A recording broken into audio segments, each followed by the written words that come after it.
Hey everyone, welcome to Cricket Fanatics Magazine. This is your preview show. I'm your host, Khalid Moeddin. This is the show where we talk about everything that has to do with Pakistan versus South Africa in the T20I series. It's the final T20I tomorrow. So on Friday, of course, if you're watching this back tomorrow morning. So today, if it's tomorrow. So you know what I mean by that. But we're going to have to see what's going to happen. South Africa only have an opportunity to draw, and all the momentum is with Pakistan, so they will obviously be aiming for a win. Having a four match series, so T20I series gives an opportunity for one of the teams to actually be a lot more dominant, especially if the game is going game for game, win, loss, win, loss. So for this particular game, we probably will see the same 11 if I'm thinking about it. Now, we're going to also talk about Mark Boucher's press conference on this show. And I'm going to play you some of the clips that stood out to me, particularly with regards to a lot of the selection. And there's been a lot of selection issues, which people have been speaking about. A lot of guys have been saying that they would like to see Verreynne, especially me. I've been speaking about and saying I would like to see Verreynne, and me picking Verreynne is based on his mentality as well. How strong his mentality is. I think South Africa obviously need to build their team around someone that has a strong mentality and around players that have a strong mentality and that have shown to be able to perform under pressure. And I think Kyle showed that in the ODI. And that's what was important to me about that, is the way he showed it in the ODI. Um, Unfortunately, he hasn't been picked in the T20 so far. But Boucher has spoken about that. He spoke about it in his press conference, which I'm going to play for you a little bit clip of that right now. But before we get going, before we get started, before I bring on any guests on the show, please subscribe to this channel. Click that notification bell for all future videos as well. So I'm going to bring on Aditya along, and we're going to chat. Aditya, awesome press conference to talk about. A lot of crazy things was said in that press conference. Bold questions were asked in that press conference. So we're going to talk about it a little bit later as a whole. I'm just going to speak about tomorrow first and foremost, about the game, the selection, and it goes hand in hand with the parts that I'm going to play. And obviously, you can fill us in on the rest of the press conference that I haven't spoken about. But the first part that I've got and I've prepared for everybody is the part about the selection and Verreynne. And then afterwards, after we discuss that, we'll talk about Andile selection and what Boucher had to say about that. So welcome to the show, Aditya, and let's get into it. Interesting stuff. Let's go into Verreynne's section. Well, I don't know how to answer that. There's no political bias. I want to win a game of cricket, so I'm selecting guys who, first of all, as selectors, we select. I'm one of 4 selectors, and we go about selecting guys from a squad that's been selected for us to try win a game of cricket. With regards to Kyle was selected as a backup wicketkeeper to Heinrich Klaasen. And if there was an issue with one of our top 3, then Verreynne was selected to take over those positions. We lost the opening batter, which we replaced with Aiden Markram, and our number 3, which is Rassie. He got injured, as we know, and Verreynne came into that position. So, we select as selectors. We sat down. We in Joburg for 2 long days selecting teams and who's backup to who. And Verreynne was selected as the backup guy to that number 3 position. So that's the reason why he's been playing. I understand Carl had a very good one-day game in his last game. But that's one-day cricket, and T20 is a bit different. So that is the reason why Verreynne was selected. Well, as I said, this is a selection that was made, when is it? Just directly after the T20 competition. So the computers have brought out, the stats were brought out, the way that we want to go forward with our brand of cricket, that we want to play a nice and positive and aggressive cricket. And a decision was made collectively with all the guys that they felt that Verreynne was a guy that we wanted to give an opportunity to bat in that top order. Kyle, as I said, he's done well. And he's growing as an individual as well. We've sort of looked at a couple of parts of his game that we feel he can really add to and become a world-class performer in all three formats. And that's something that we are working towards. But the decision was made collectively amongst our selection group that is the guy that was back up to that number 3 spot, and that is the reason why when there was an injury, he stepped in, and yeah, that is the decision that is made collectively. So an easy way to explain it for him, it kind of covers him to say it like in that way. The question that was actually posed was if there was a provincial bias. Obviously, Boucher being at the Titans before, a lot of the Titans players being backed in the squad, and that was actually the question. He went political, but it was more of a provincial bias that was spoken about, which he's obviously going to deny. And it's just one of those situations where you don't know the real truth, even though this is what Boucher is telling us. Now, we have to look at the evidence, and ultimately the answer was diplomatic, because it's easy just to say that Verreynne wasn't supposed to play in number 3.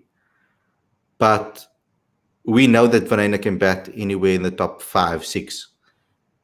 And he didn't answer the question necessarily with regards to why Verreynne hasn't been picked in the number 6 position, maybe, instead of maybe someone, or number 5 position, maybe, without Rassie there, and without David there. So what they're saying is he's backup keeper for Heinrich Klaassen, which is baffling to me, because Carl's the better keeper of the two. So you're talking about possibly the best keeper in the country. I would even put him ahead of Quinton de Kock when it comes to wicket keeping itself, isolated. And here you're saying that he's backup keeper to someone that said that he doesn't mind dropping the gloves, he'll bat alone if he has to bat only. So Aditya, your thoughts on that? And yeah, what was your thoughts on that on his answer about Carl Verreynne's selection? So it was a multifaceted question to explain to our viewers. It was like a 3-pronged question. But what I took away from that response was that I think Boucher and the team management don't believe that Kyle Verreynne is that power hitter that they're looking for, and that's why he said that there are facets of his game that Kyle can work on in order to become world class. So I don't think Kyle's game as it stands currently aligns with how Boucher wants the team to play T20 cricket. That's what I took out of it. As for provincial bias, that's such a difficult one, because every coach in the country is going to come from a specific province, and I don't know. I think in this day and age, it's difficult to make that argument. And you also have to consider that in every country, there's always that one standout domestic team, right? Like in England, you have Yorkshire. In Australia, you have New South Wales. In India, you have Mumbai. So, that's, I don't, so, they will have more players featured in the national team compared to other provinces for that factor. But I don't know. I think that's to suggest that a coach is biased is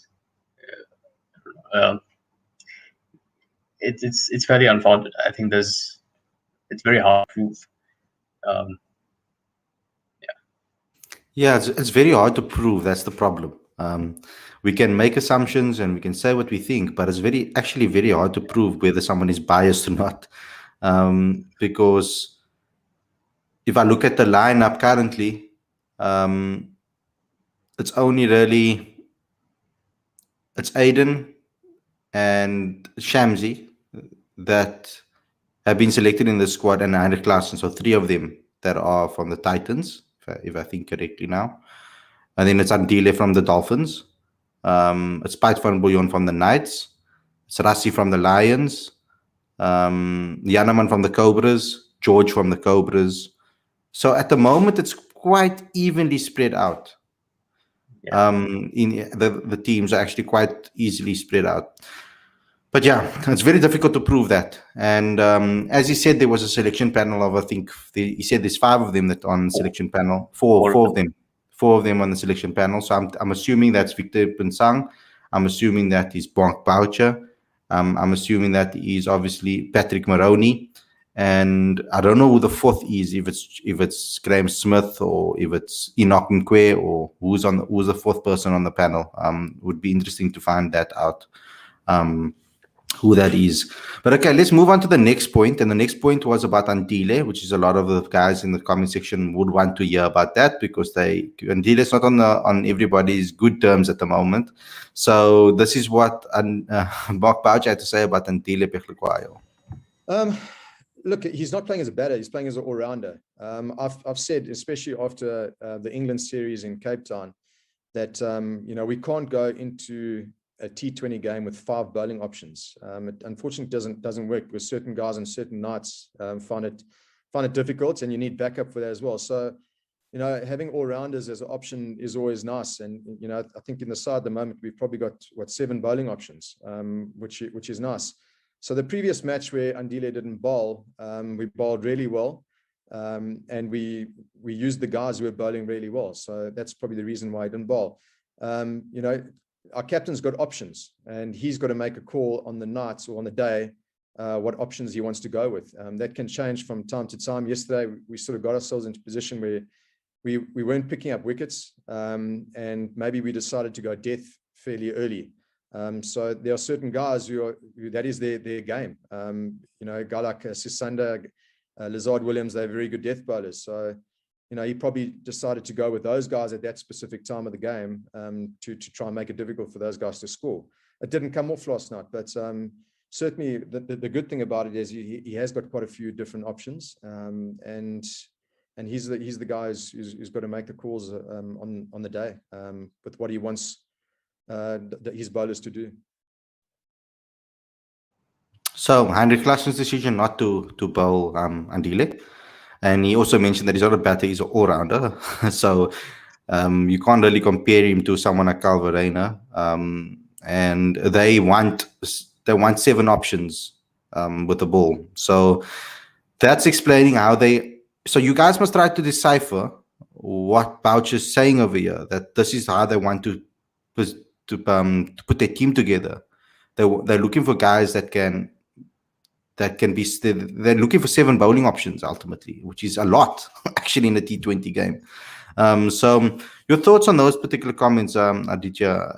I personally think that Andile is good in the middle overs.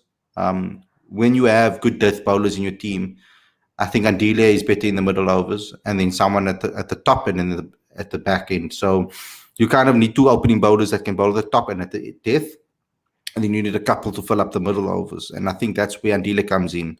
He tends to be very good at throttling opposition. As a main bowler, as a main strike bowler, I don't see Andile. He gets those wickets in the middle over to like this to kill the run rate. That's where he's strong, and that's why I think is his strength. And his slower deliveries are always going to work in T20 cricket. You can see how many slower deliveries are being bowled currently in the IPL, for example.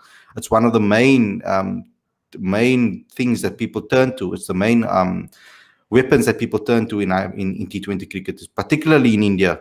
So yeah, very interesting to hear what he had to say. What's your thoughts on that about Andile? It appears as if the strategy to use Andile in 50-over cricket is very different from how they plan to use him in T20 cricket.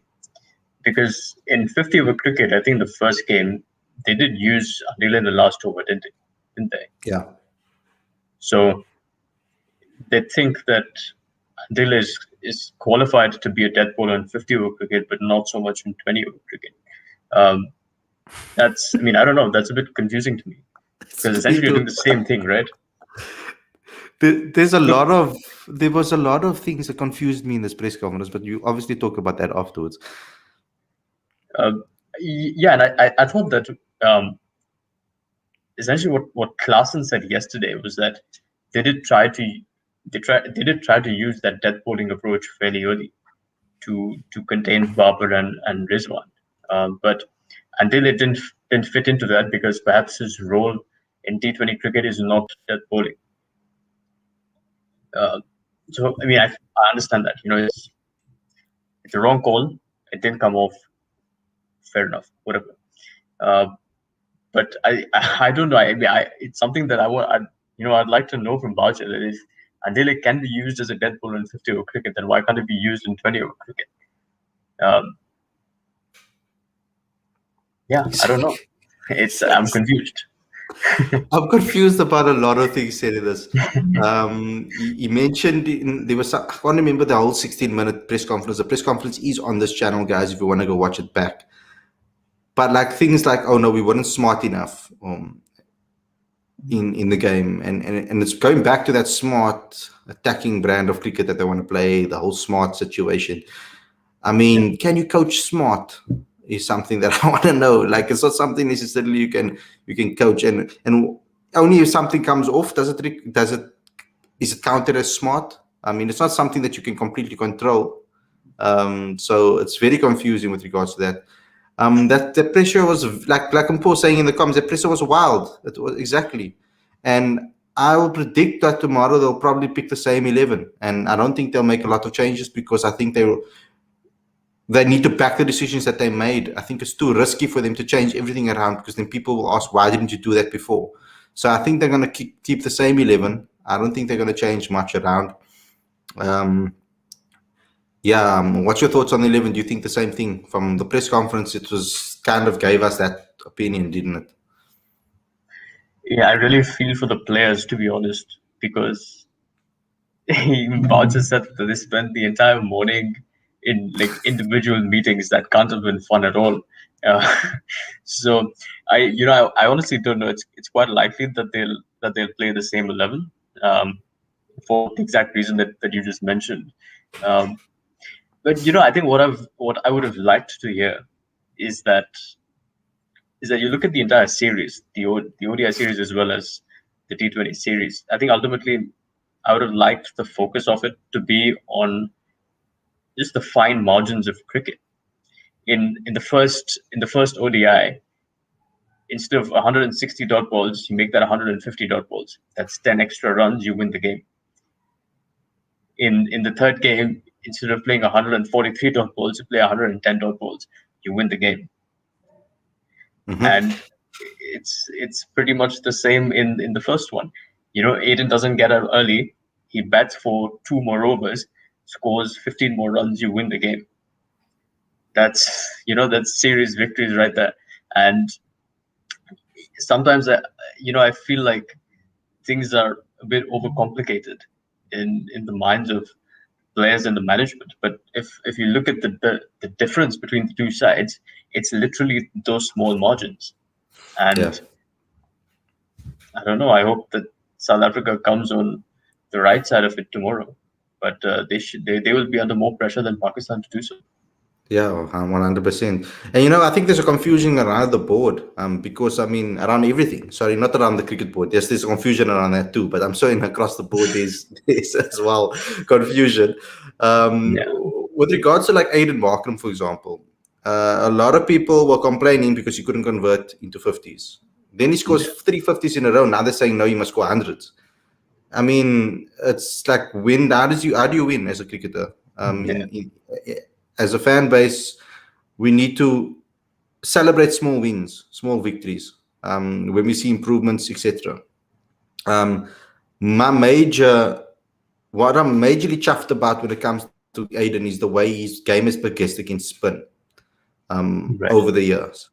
So in such a short place of time, we can see him coming down the wicket for it, trying a couple of sweet shots, playing more aggressively, trusting himself against the turn, playing the ball late. There's a lot of improvements that I've seen in his game, and mentally how he's approached it. He doesn't look so like, you can see the difference between him and Janneman at the moment when it comes to spin, where Janneman's going to need to learn that too very, very soon. I think against Sri Lanka, he's going to probably have to get an opportunity to do so. We know how good of an opening partnership Aiden and Janneman are. But when you're looking at stats alone, when you want to take stats, our 2 captains are the guys that have the lowest kind of stats out of all the batsmen that are available to us. Ultimately, Heinrich Klaasen and Temba Bavuma might be the two guys that are not that don't show the stats as other players. So the way Aiden played now internationally, he puts up his hand for international selection. A lot of people have questioned Temba Bavuma's record in T20 cricket. Now you got two guys that have been performing really hot in the same position as he bats. And then you've got a guy like Riza Hendrik still waiting in the wings. The only reason he didn't play is because he's having another kid.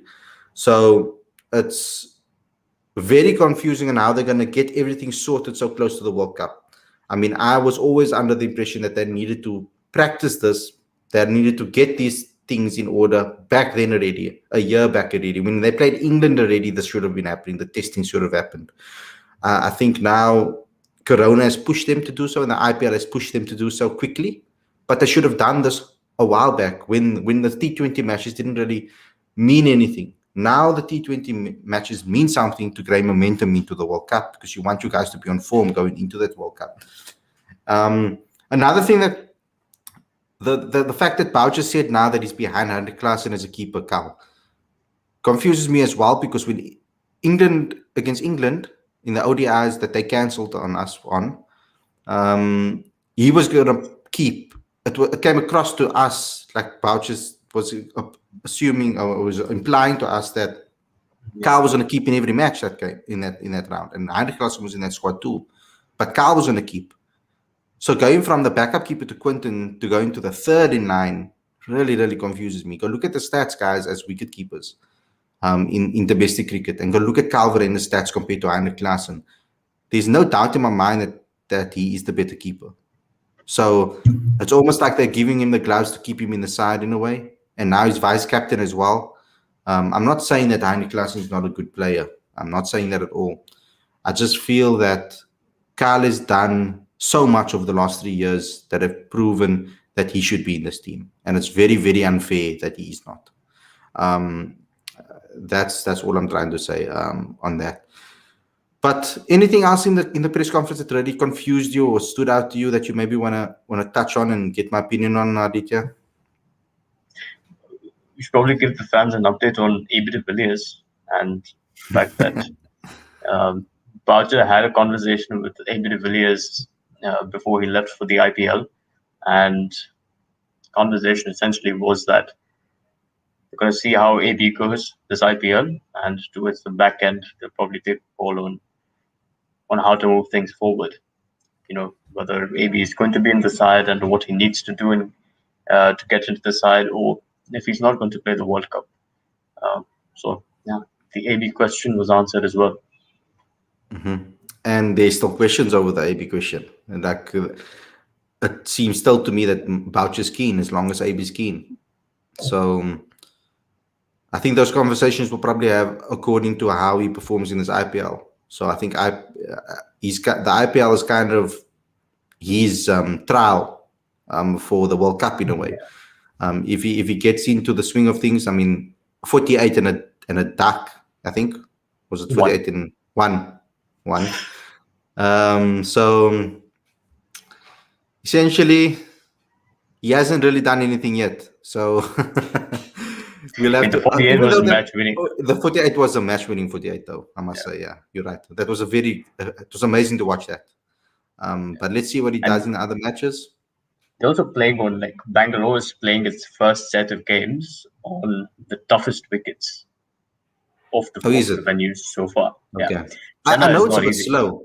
It's a bit slow, those pitches. Very difficult. If you watch the game between Mumbai and Kolkata, KKR needed 31 of 30 balls. Yes. They had Andre Russell and Dinesh Karthik batting, and they still lost by 10 runs. Yeah. And yesterday, it was something pretty similar where Shahbaz Ahmed essentially took 3 wickets in an over and won them the game. They won by 6 runs.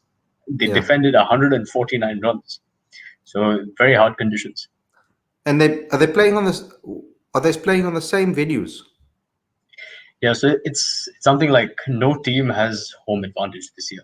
You know, so Bangalore is playing its first set of games in Chennai. and then they'll probably go to Mumbai. Mumbai is playing its first set of games in Chennai, and then they'll probably go to Bangalore, something like that. Okay, cool. Okay, cool. Interesting. Very interesting. I mean, this game currently on. DC was struggling, and I mean, for my fantasy, unluckily, I put my vice captain and my captain both didn't score runs. I was Shaw and Dhawan, and both of them performed poorly. And the guy that I normally had on but I am my captain last time DC played, scored runs today. So unfortunately, it's not going so great for the IPL Dream 11 fantasy league for me. First time I play it, guys, so give me first season grace. Anyway, that's all we got today for you guys. Thanks a lot for tuning in. Thanks a lot for you guys over here that have tuned in the live chat and have been so consistent. We put on like a schedule basically of our YouTube videos on how we're going to go forward with regards to videos. I think even after the fast, because I made it earlier because of the fast, obviously, but I think I'm going to keep this time slot for a lot of the guys in India and the guys in Pakistan that do want to watch our videos live. I'm giving you guys an opportunity now to do so by making the videos a little earlier. So we're going to be doing the daily show at 6. The Offside Maiden show on the Thursday is going to be at 7. Tonight, we're going to have the Offside Maiden show at 8. They needed an extra hour to prepare. We needed our host, obviously, needed to get some time because she had our prior arrangements. So she's going to be available and it's going to be at 8. So they're going to speak more about the game tomorrow and about the game and how they did previously. In the previous games, they're going to be speaking about that tonight. So please tune in at 8 o'clock for the Offside Maiden show if you guys are still awake and if you guys are available to do so. And then afterwards, Man United plays. So hopefully we can get into that, get into the next knockout stage of the Europa League. So that's what I'm going to be doing tonight after I produce the Offside Maiden show. So thanks a lot for everybody for tuning in. Good luck to the Proteas tomorrow if you guys are watching the stream. And I hope you guys can pull off a win. I'm hoping that it's obviously going to be a very good clash, but I want South Africa to obviously win it. Take care, everybody. Thanks, Aditya, again for coming on. And I'll see you guys again tomorrow with a review show. Take care, everybody.